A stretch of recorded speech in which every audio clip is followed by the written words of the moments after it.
Hello மக்களே! நம்ம இன்னைக்கு ஜாப்பனீஸ் அனிமே சீரிஸான Tower of God season 2 episode number 9 பத்தி தான் இந்த வீடியோவில் பார்க்க போறோம். ஃபர்ஸ்ட் டைமா யாருன்னா நம்மளுடைய சேனலுக்கு வந்திருந்தீங்கன்னா மறக்காம சேனலை சப்ஸ்கிரைப் பண்ணி கொஞ்சம் சப்போர்ட் பண்ணுங்க. சரி வளன்னு பேசிக்கிட்டு இருக்காம வாங்க நம்ம வீடியோ உள்ளார போயிடலாம்.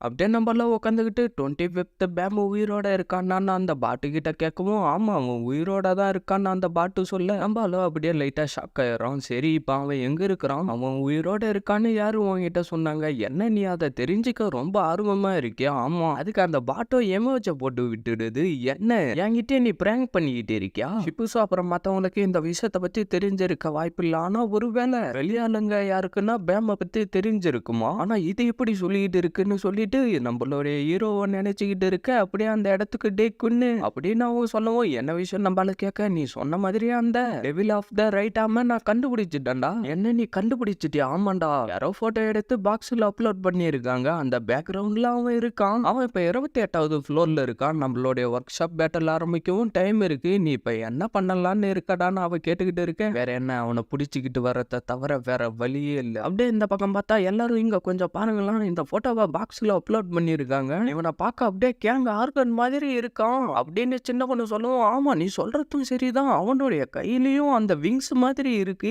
அப்படியே நம்ம கேங்கும் அதை வந்து பார்த்துட்டு, என்ன காசனோவா, என்ன உனக்கு தெரியுமாடா இவனை? அவன் தான் Beniamino Casano, the devil of the right arm. என்னைய காசனோவையும் ஒரு மிடில் ஏஜ் ஏரியாவுல இருந்து அடாப்ட் பண்ணிக்கிட்டு போனாங்க. அப்படின்னா நீங்க ஒரு அடாப்டட் சைலா? ஆனா அங்க இருக்கிற பல குழந்தைங்களை தூக்கிட்டு போயிட்டு சாவடிக்கிறது தான் ரூமர்ஸ் போயிட்டு இருக்கு. என்னையும் காசனோவையும் ஒரு ஒர்க் ஷாப் டெஸ்ட் சப்ஜெக்டுக்காக வித்துட்டாங்க. என்ன மனுஷங்கள அவங்க டெஸ்ட் சப்ஜெக்ட்டுக்கு யூஸ் பண்றாங்களா? ஒர்க் ஷாப்ல இருக்கிறவங்க ஒரு வெப்பனை உருவாக்குறதுக்காக என்ன வேணும்னாலும் பண்ணுவாங்க. அந்த இடத்துல அடாப்ட் பண்ணிக்கிட்டு வந்த எல்லாருமே ஒரு டெஸ்ட் சப்ஜெக்டா தான் அவனுங்க யூஸ் பண்ணானுங்க. அவனுங்க ஒரு வெப்பனை உருவாக்குறதுக்காக பல உயிர்களை எடுத்துட்டானுங்க. அந்த டெஸ்ட் சப்ஜெக்ட்ல நானும் ஒரு ஆளா இருந்தேன். அதுக்கப்புறம் தான் ஃபர்ஸ்ட் டைமா காசுனோவும் அந்த இடத்துல நான் சந்திச்சேன். காசுனோ என்னை விட சின்னதா இருந்தாலும் அவன் கான்பிடென்ட் லெவல் ரொம்ப அதிகமா இருந்துச்சு.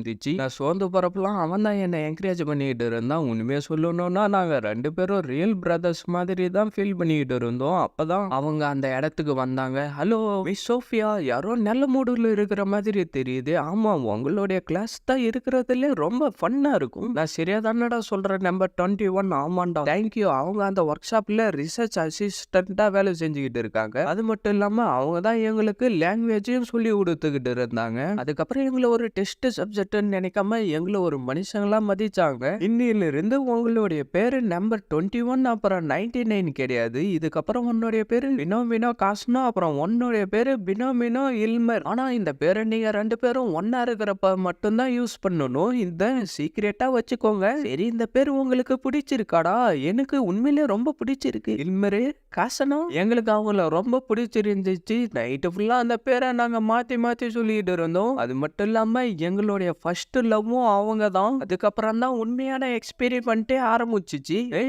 நம்பர் 21 நம்பர் 99 உங்களை பார்த்ததுல ரொம்ப சந்தோஷம். நான் தான் பேட் பாக்ஸ் இந்த ரிசர்ச் ஒர்க் ஷாப்போடே இட்டு உங்களுடைய எக்ஸ்பெரிமெண்ட்டை நான் தான் நடத்துறேன். உண்மையை சொல்லணும்னா நீங்க 2 பேரும் ரொம்ப லக்கியான ஆளுங்கடா. ஏன்னா 99,999 பேருல நீங்க 2 பேரும் மட்டும்தான் இப்ப இருக்கீங்க. நீங்க தான் இப்ப லிவிங் இக்னிஷன் வெப்பனா இருக்க போறீங்க. உங்களுடைய உடம்புல இருக்கிற பாதி டெவிலா மாற போகுது அப்படின்னு சொல்லிட்டு சுவிட்ச் அழுத்திட்டு, நீங்க ஒண்ணு கவலைப்படாதீங்கடா, இந்த எக்ஸ்பெரிமெண்ட் முடிஞ்சு நீங்க கண்ணை திறக்கிறப்ப இந்த டவரோடைய ஃபர்ஸ்ட் லிவிங் இக்னிஷன் வெப்பனா நீங்க தாண்டா இருப்பீங்க. உண்மையை சொல்லணும்னா அந்த வலி ரொம்ப கொடூரமா இருந்துச்சு. அப்படியே கொஞ்சம் கொஞ்சமா எங்களுடைய கான்சியஸ்னஸ் நாங்க இழந்துட்டோம். அதுக்கப்புறம் தான் எங்களுடைய உடம்புல ரைட் அப்புறம் லெப்ட்னு பாதி பாதி டெவில் வந்தது. அது மட்டும் இல்லாம டெய்லி வந்து எங்களை பாக்குற மிஸ் சோபியா எங்களை பாக்குறத நிறுத்திட்டாங்க. அவங்களுக்கு என்னதான் ஆச்சுன்றதும் எங்களுக்கு சரியா தெரியல. டெய்லியும் எங்களுடைய உடம்ப வச்சு டெஸ்ட் பண்ணி எங்களுக்கு வலியை கொடுத்துக்கிட்டே இருந்தாங்க. அதுக்கப்புறம் பல வருஷம் கழிச்சு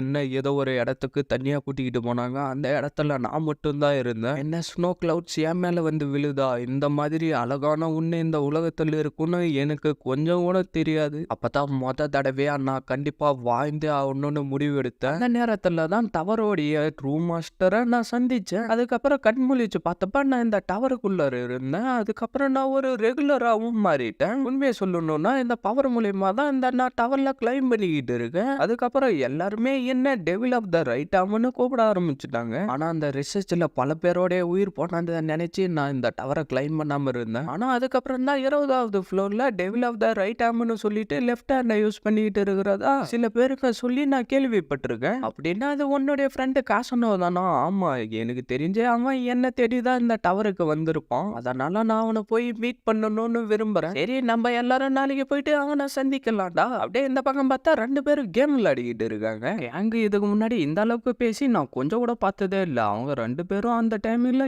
எந்த அளவுக்கு சப்போர்ட்டா இருந்திருப்பாங்க நீ கொஞ்சம் யோசிச்சு பாடுறா. அப்படியே நம்ம ஹீரோவோ ஹீரோயினை நினைச்சு பார்த்துக்கிட்டு இருக்க, எனக்காக வெயிட் பண்ணிக்கிட்டு இருந்ததுக்கு ரொம்ப தேங்க்ஸ். இந்தாங்க இந்த ரைஸ் பால் சாப்பிடுங்க. இதெல்லாம் பிளாம்ஸ் இருக்கு, அப்புறம் இதெல்லாம் சர்ப்ரைஸ் இருக்கு. எது வேணுமோ நீங்களே சூஸ் பண்ணிக்கோங்க. நான் பிளாமே சூஸ் பண்ணிக்கிறேன். என்ன 2 பேரும் அது உள்ளார தூங்கிட்டாங்களா? கொஞ்ச நேரத்துக்கு முன்னாடி வரைக்கும் முழிச்சுக்கிட்டு தானே இருந்தாங்க. நடிக்கிறாங்களா இவங்க 2 பேரும்? அப்படியே நம்ம ஹீரோ அங்க இருந்து கிளம்ப, நம்ம வர சேலஞ்ச் எல்லாத்தையுமே ஒன்னா தான் சமாளிச்சுக்கிட்டு வரோம். அதனால தான் நம்ம ஒரு டீம்மேட். நான் என்ன சொல்ல வரேன்னு உனக்கு புரியும் நினைக்கிறேன். சரி, நானும் உன்னை எடுத்துக்கிறேன்னு சொல்லிட்டு நம்ம ஹீரோ அதை சாப்பிட்டா அதுக்குள்ளார என்னவோ இருக்கு. ஓ, ஸ்பெஷலான பிளாக் டக்காயோக்கியா கண்டுபிடிச்சிட்டேன். சரி, நீங்க எல்லாரும் சாப்பிடுங்க. அப்படியே மத்தவங்களும் வேற வழி இல்லாம அதை சாப்பிட்டுக்கிட்டு இருக்க, நம்ம ஹீரோ அப்படியே லைட்டா சிரிக்கவும் நம்மளால ஆச்சரியமா அதை பார்க்க என்னடா ஆச்சுன்னு எல்லாரும் கேட்க, அது வயோலி வந்து என்னடா வயோலி சீக்கிரமா சொல்றா. சரி, நான் வெளியில போயிட்டு கொஞ்சமா காத்து வாங்கிட்டு வரேன்னு சொல்லிட்டு நம்ம ஹீரோ அங்க இருந்து கிளம்பிடுறோம். வயோலி வந்து இப்ப சிரிச்சானா இல்ல எனக்கு தான் அப்படி தோணிச்சான்னு தெரியலடா. இங்க என்னடா பண்ணிக்கிட்டு இருக்க? ரொம்ப லேட் ஆயிடுச்சு, நீ போய் தூங்குடா. ஒருவேளை நீ எனக்காக தான் வெயிட் பண்ணிக்கிட்டு இருக்கியா? இதுக்கப்புறம் நீ